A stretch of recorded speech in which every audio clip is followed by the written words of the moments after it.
feat considering the war they had in their first match at WrestleMania 31. Byron, if you're going to steal my nickname, say it right. Big Dog. Byron mentioned the start of Reigns and Lesnar's wars.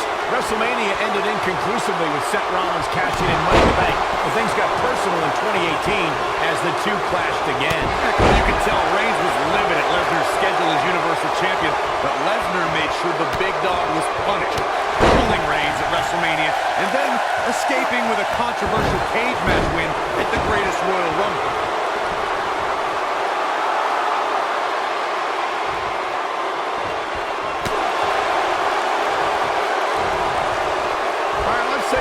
Roman Reigns, what's your strategy to take down the Big Dog? Well, thankfully, shoulders on the mat. And an early kick out. The Beast won't stay down.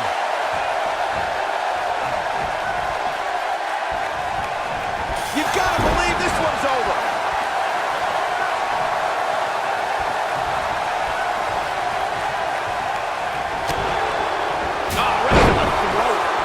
Byron brought up Sheamus' victory over Roman Reigns in Survivor Series, but the Roman Reigns Just too fast for him. Dominating shoulder tackle.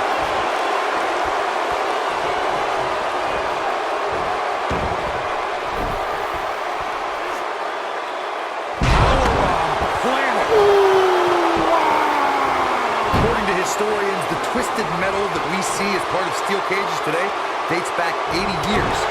The settle of looking at it here. He's making a statement here with this counter here. Oh boy, heel. Oh boy, heel. Superman punch. Victory is on the horizon. This is exactly what Roman Reigns needed. All the momentum on the side of Reigns. Brock Lesnar is locked up. Oh, what incredible power. Wow, what a vertical suplex. Corey, you gave us an impressive history of the origins of the steel cage match. I'd like to point out to our viewers that from the 1960s to the mid-1980s, chain link fences were used to enclose the ring for WWE steel cage matches. A superstar could win by pinfall, submission, or by exiting the cage through the cage door, or climbing over the top of the cage. We should also point out, Michael, that the way to win a steel cage match can vary by match, depending on what was agreed to before contracts to compete in the match were signed. Talking about history, at WrestleMania 2, WWE unveiled the redesigned steel cage with solid steel blue bars before returning to chain link mesh in the late 1990s. The steel cage is a massive enclosure that stands 15 feet in height. For almost 35 years, a select group of high flyers have taken their aerial assaults to greater heights.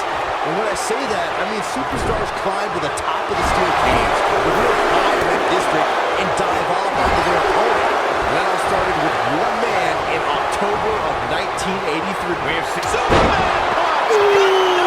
Game, set, match. This one is over. I get it. It's a cool move.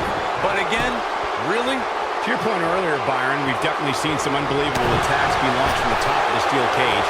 And you mentioned the most iconic, the steel cage match for the Intercontinental Championship that saw Jimmy Superfly Snuka clash against bitter rival, the magnificent Morocco.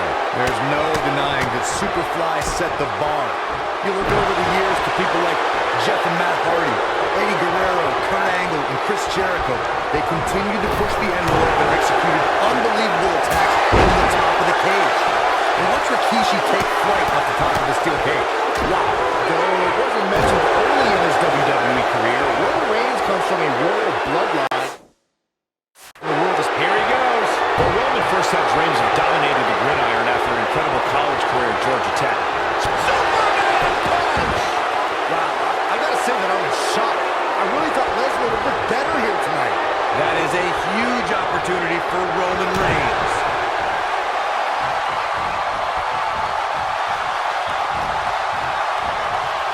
Bad spot for him to be in here, guys. He's got to do something to get back in this thing. We talk about how important stipulations are in a steel cage match. If superstars... Wow, I gotta say that I'm in shock. I really thought Lesnar would look better here tonight.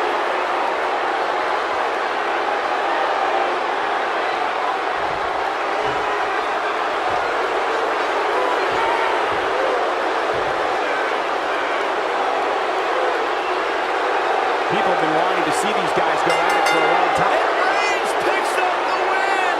You can't help